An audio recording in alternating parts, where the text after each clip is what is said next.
Hello friends, வணக்கம். Welcome to Devi's Nature World. அமெரிக்கால எங்க தோட்டத்து அறுவடை கத்திரிக்காய் ஹார்வெஸ்டிங் தாங்க. பாருங்க வெள்ளை கத்திரிக்காய், குட்டி குட்டியான வெள்ளை கத்திரிக்காய் எவ்வளவு சூப்பரா காய்ச்சிருக்குன்னு. இந்த கத்திரிக்காய் செடி எங்க வாங்குனேன், அதோட விலை என்னங்கிறது ஏற்கனவே நான் ஒரு ஃபுல் வீடியோ அப்லோட் பண்ணியிருந்தேன். அதோட லிங்க் டிஸ்கிரிப்ஷன் பாக்ஸ்ல கொடுக்குறேன். வேணுங்கிறவங்க செக் பண்ணி பாருங்க.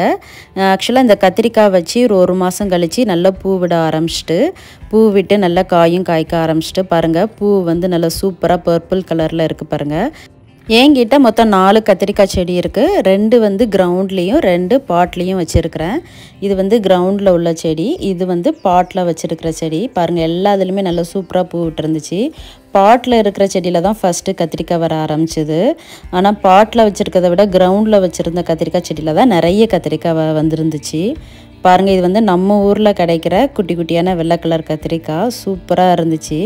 இந்த பாட்டில் பார்க்குறீங்கல்ல 2 கத்திரிக்காய், இதுதான் முதல்ல வந்த கத்திரிக்காய். இந்த 2 கத்திரிக்காயுமே நான் விதைக்காக விட்டுருக்கேன். அது கலர் சேஞ்ச் ஆகிட்டு வருது. இப்போ வாங்க நம்ம கத்திரிக்காயெல்லாம் பறிச்சிடலாம்.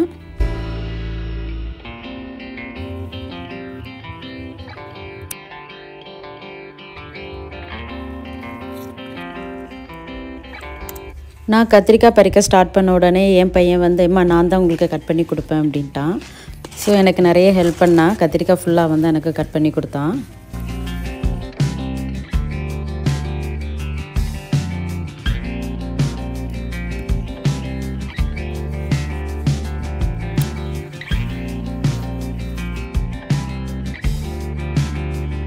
இதுதான் ஃபஸ்ட் டைம் எங்கள் தோட்டத்தில் நான் கத்திரிக்காய் செடி வச்சுருக்கிறது. ஃபஸ்ட் டைமே இவ்வளோ கத்திரிக்காய் விளைஞ்சிருக்கிறத பார்க்குறதுக்கே அவ்வளோ ஒரு சந்தோஷமாக இருந்துச்சு. என் பையனும் நல்லா என்ஜாய் பண்ணி என் கூட சேர்ந்து ஹார்வெஸ்டிங் பண்ணிகிட்டு இருந்தான்.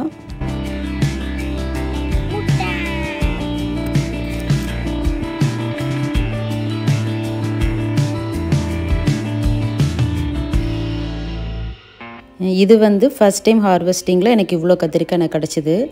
இது கிட்டத்தட்ட ஒரு 300 கிராம் கிட்ட இருந்துச்சு. அடுத்து ஒரு வாரம் கழித்து செகண்ட் டைம் ஹார்வெஸ்டிங் பண்ணியிருந்தேன். ஒரு வாரம் கழித்து பார்க்கும்போது விதைக்காக விட்டுருந்த கத்திரிக்காய் வந்து ஃபுல்லாகவே நல்ல எல்லோ கலரில் மாறி இருந்துச்சு. அது அப்படியே தான் இருக்குது, இன்னும் பறிக்கல.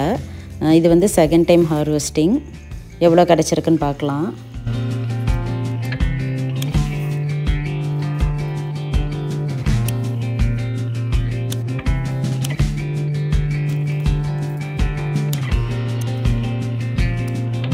இது வந்து செகண்ட் டைம் ஹார்வெஸ்டிங் பண்ணதில் கிடச்ச கத்திரிக்காய். 4 செடியில் இருந்துமே எனக்கு இவ்வளோ கத்திரிக்காய் கிடச்சிருந்துச்சு. ஃப்ரெஷ்ஷாக பறித்த அந்த கத்திரிக்காயில் ஒரு டேஸ்டியான குழம்பு ஒன்று வச்சுருந்தேன். நான் இந்த கத்திரிக்காயில் ஒரு சூப்பரான எண்ணெய் கத்திரிக்காய் குழம்பு வச்சு சாப்பிட்டோம். செம்ம டேஸ்ட்டாக இருந்துச்சு. ஃப்ரெஷ்ஷாக பறித்து உடனே சமைச்சு சாப்பிட்றதே ஒரு தனி சந்தோஷம் தாங்க. நல்ல டேஸ்ட்டாக இருந்துச்சு. உங்களுக்கு கத்திரிக்காயில் என்ன ரெசிபி பிடிக்கும் அப்படின்னு கீழே கமெண்ட்டில் சொல்லுங்கள். வீடியோ பிடிச்சிருந்தா லைக் பண்ணுங்கள், ஷேர் பண்ணுங்கள். மறக்காமல் நம்ம சேனலை சப்ஸ்கிரைப் பண்ணிக்கோங்க. தேங்க்ஸ் ஃபார் வாட்சிங்.